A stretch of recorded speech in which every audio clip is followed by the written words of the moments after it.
Hello, everyone. Welcome back to the series that we're doing right now from the book that myself and Dr. Jay Smith have been talking about. And here is this book that we've been referring to.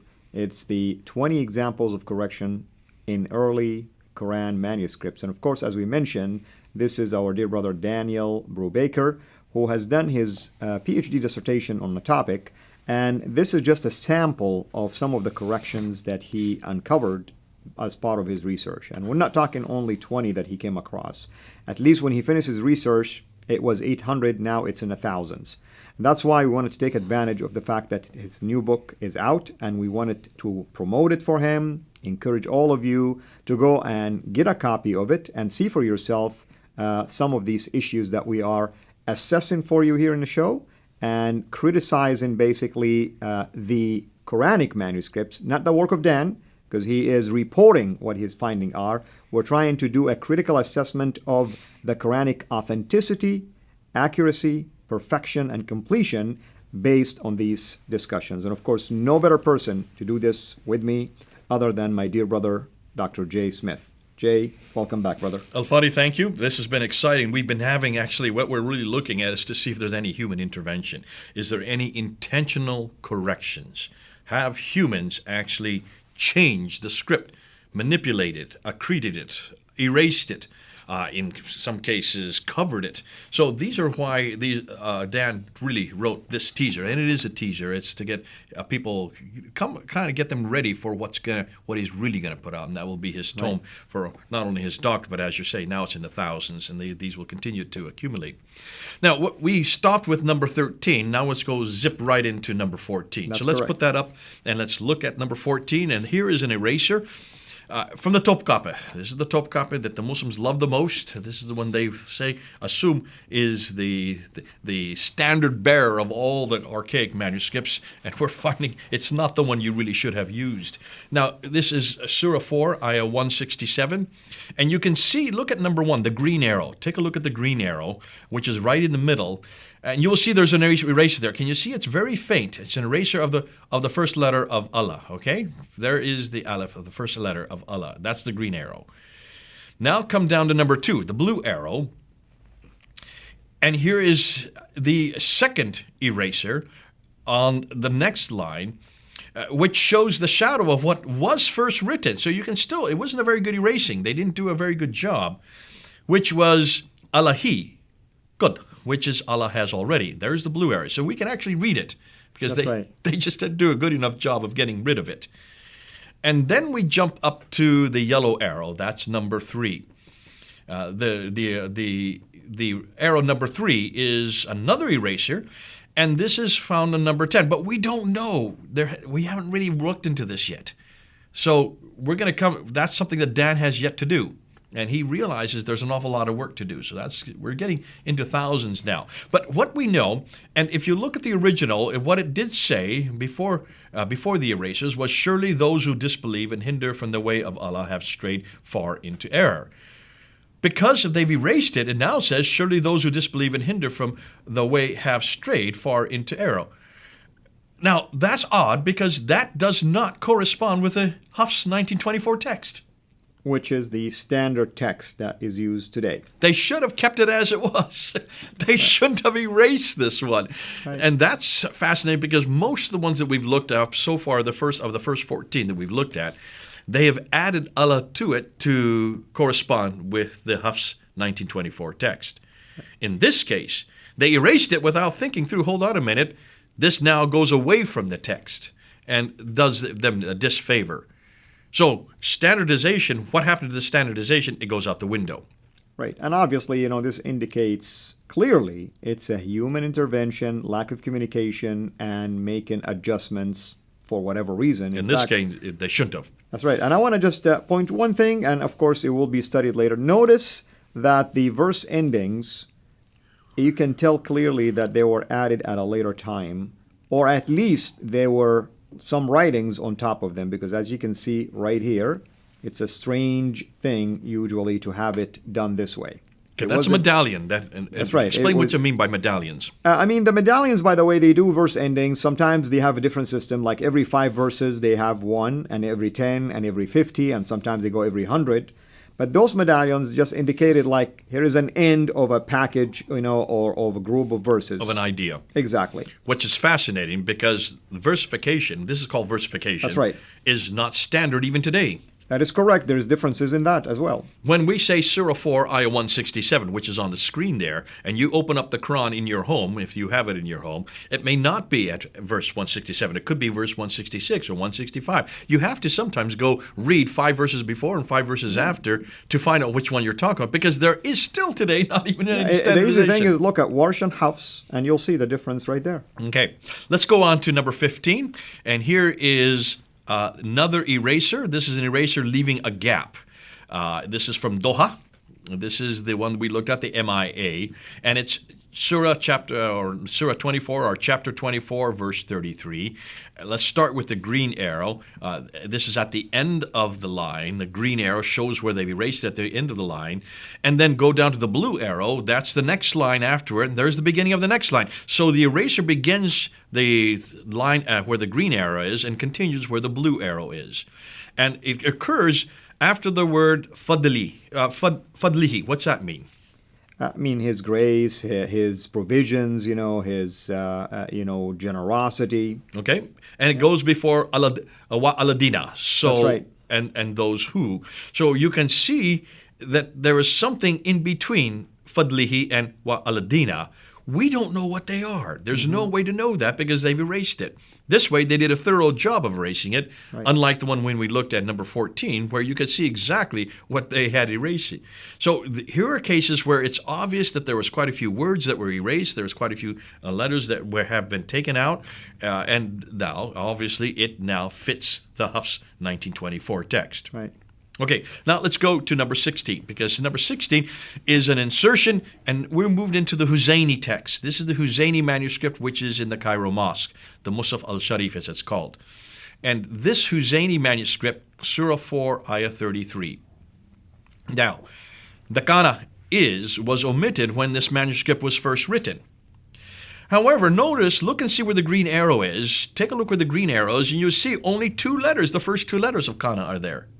That's right. And that's interesting. We know that kana should be there. Whoever put those letters, and you can tell they're at a later date. How can you tell that they're written at a later date? I mean, it's the very small writing, different style of writing. The pen that was used also is different, and it's an insertion. It's clearly, It's clearly an insertion, but either they got lazy, or they went to sleep, or they got called to dinner. They didn't finish the last letters, and so you can see that they were maybe they were just hesitant. Maybe said, "Oh, wait a minute, maybe this is not a good idea." So fascinating that you see that kind of insertions, which is not a very well done insertion. Obviously, it's in the wrong place. But if they had got the entire word there, kana, then it would say, and Allah has power over all things, which is what we find in the 1924 Hafs text that was created in Cairo and made official in Egypt in 1936 and then made official around the world in 1985, 34 years ago. Yeah, so this is kind of like an affirmative, basically, statement saying that He is indeed has power over all things. And I can tell you that, one of the possibilities, this is a formulaic, basically verse that is repeated over and over again. And it's quite possible the scribe thought it should be that way based on his own knowledge of others. And then maybe he discovered that shouldn't be, and maybe he didn't know how to erase it. Okay, halfway through he said, oops. Wait. Exactly. Or maybe he didn't get authority from those who were above him. That too. We have no idea. But it's fascinating because that shows that even when they try to correct it, they don't always get it correct. Yeah. Number 17. Here we're looking at the NLR, the National Library of Russia, the Marcel number 11, and we're looking at Surah 33, verse 9. And all but the first 2 letters of the Ni'mat Allah, the favor of Allah, have been written over. Say it again? Ni'matullah. Okay, gotcha. Yeah. And it's that have been written over an eraser. You can see that there's an eraser underneath. You can see it's written in a different ink. It's written with a different nib, and of course, It's obviously it's done by a different scribe, and it's also bunched together. It's not as big as the other letters around it, later words around it. So it's been bunched together. So the original would be Nimatihi, his favor. Ni'mati, yeah. No. But now the current is Ni'mat Allah, the favor of Allah. Yeah, so here there is a classic example of changing that inseparable personal pronoun, the ha in this case, the ending, and indicating that this ni'matuhu, the ha here applies to Allah. So they did that, and there is a number of examples that Dan talks about in relation to this. Yeah, and to be fair, Dan loves to look at the ones where Allah has been added. Here's another case of that. It now conforms with the 1924 Hafs text. Let's go to the next one, 18. 18 is, again, the National Library of Russia. It's Marcel, the collection, Marcel's collection, at number 7, Surah 6, Ayah 40. Look where the green arrow is, and you can see the word the hour has been written above the line. Now, why is it? You can tell that this is a later edition. Again, you look at the nib, narrower. It's obvious that it was inserted in an odd space, different writing style, and many other things, that indicate that. Now, obviously, you can see that this may have been just a clumsy mistake, because the original would say, it says, say, tell me if Allah's torment comes upon you or comes upon you, would you then call upon? That doesn't make sense, even grammatically doesn't make sense. So now with the hour, it says, say, tell me if Allah's torment comes upon you or the hour comes upon you. And you can see it was obviously they had to stick this in there at a later date. It now conforms with the 1924 Hafs text. Let's go to number 19. And this one, in some ways, back again to Allah again. This is from the National Library of Russia, Marcel, Volume 5 this time. And here you have Surah 34, verse 27. Now, what's fascinating, you have two words here, Huwa Allah, which means what? He is Allah, or he is God. Okay, and you can see the Huwa is out in the margin. That's right. So this is obviously a later edition.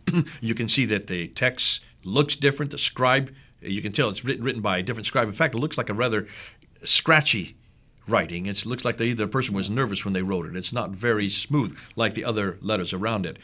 We have no idea what they erased. Obviously, they erased something.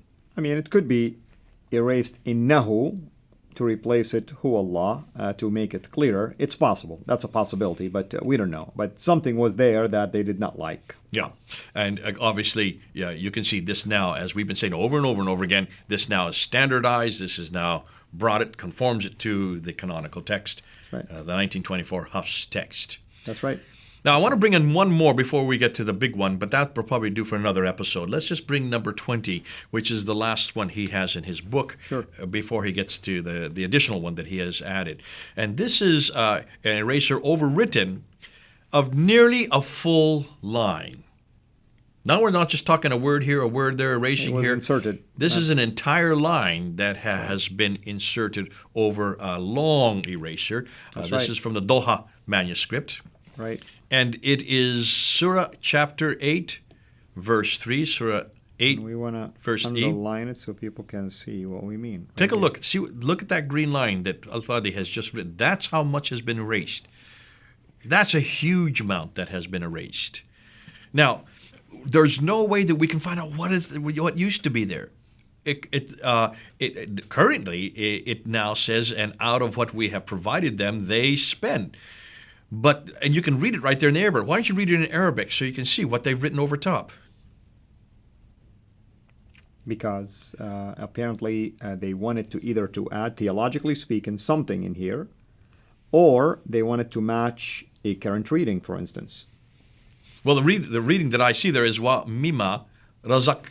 وَمِمَّا رَزَقْنَاهُمْ يُنْفِقُونَ. Out of what we have given them or provided to them, they are spending.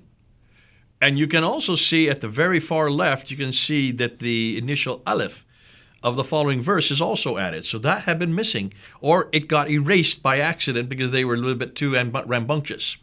Right. They had to add that into. You can see it belongs to this later scribe.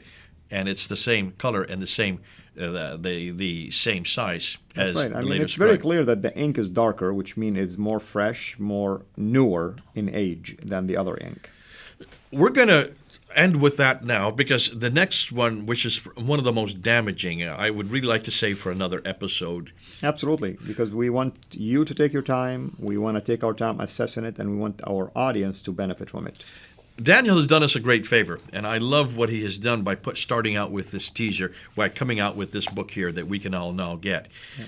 It's fascinating to me that somebody from the United States who has to do his doctorate in this area is the one who is actually coming up with these corrections, when these corrections have been there for years, for decades, in some cases for centuries. Absolutely. And, I want to give credit to the early Islamic scholars. While they didn't talk a whole lot about corrections, they at least took the liberty of talking about different readings and different way of presenting, ideas or phrases. And it seems to me, and Jay, correct me if I'm wrong, from my own research and findings, that the early Muslims did not really look that dogmatic when it came to the Quran. There was a process of fluidity, of progressively editing and correcting, and we've seen examples of how careless it was, because they're not trying really to cover up a whole lot of things, and maybe they didn't view the Quran the way our current Muslims are viewing it. And I wouldn't even say it's the current. I would say that this all probably comes out in the 10th and 11th century when Ibn Hazm started confronting the Bible over this very thing. That's right. It really comes out in the 11th century, and 1064 is when he introduces this idea that the previous scriptures have been corrupted, right, because he had a chance. He was probably the first one. That's almost 400 years after the fact that he finally looked at the biblical text and he noticed that it was different than the Quranic text. So he immediately says, the problem is the corruption of the earlier text. So once you make that accusation against the previous scriptures, then you're going to have to make sure that your scriptures don't have this problem.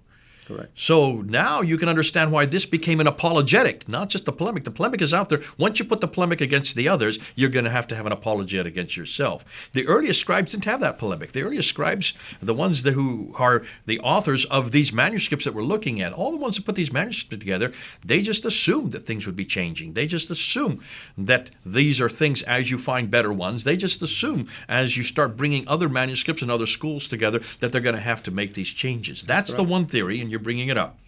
I would suggest there's even another theory, because this is why we have been repeating the same phrase over and over again. Amen. There is need for a standardization, but you cannot have a standardization unless you have a standard. That's right. And this is the reason why we have these theories, is like it shows the need really to do more and more research, textual criticism, studies on the Quran, so that we can continue to solidify maybe a viable theory behind why this was done. Nevertheless, what we're seeing so far is so damaging to what we began with, the assumptions that it's eternal and created, perfect, complete, and it's identical to what we have in our hand today. And unchanged. It is failing on every one of those Absolutely. letters. No, Absolutely. God would not make these kind of mistakes, so it's not eternal. Certainly, if you send it down to Muhammad, why did he send it down so piecemeal with so many incorrections? And then, obviously, Uthman, if he was one that canonized it, if he had burned everything and that disagreed, well, he missed quite a few. If that were the case, I would say that that's probably spurious. But more so, why did Mujahid? Why didn't he get the seven readings? We know that the 7 readings have nothing to do with what we're looking at. That's true. And the fundamental question is, who authorized Uthman or Ibn Mujahid or any of those who decided that the reading should be this way or that way? By what authority they are able to determine what is in heaven? Yeah. Okay. And with that, we are coming to the conclusion of this episode. We definitely are excited to do the other episode concerning this big, correction that we will be talking about. One of the most damaging that I have Absolutely. seen, and I'm so glad that Dan is putting it in there. He's putting it as an augment and almost an addendum, but what an addendum. Amen. Well, thank you, brother, as always. And what a joy, of course, to do this with you and to even serve the Lord with our dear brother Daniel Brubaker. Once again, I want to remind everybody this is a book you should have in your library. and this is a book you should use when you are having a discussion with your Muslim friends. We want to, of course, emphasize to everybody, including our Muslim friends, we're not here to attack you. We're here to share with you facts that, as Jay mentioned, they've been readily available for centuries, actually. Shame on those that hid them from you, did not even bother to tell you that such a thing exists until a man from the U.S. have to fly over to these locations, take photos of them, and tell you that, look what your early manuscripts have. And with that said, we need to pray for our Muslim friends that the Lord will open their hearts to the truth and they will begin to examine the book that they're following, just like we want them to examine the man that brought it. With that said, God bless you. Thanks for watching. Make sure to like and subscribe. Also, hit the bell so that you don't miss future videos. And please consider becoming a patron at patreon.com/Sira International. And together we can introduce Muslims to the gospel of Jesus Christ. Thank you.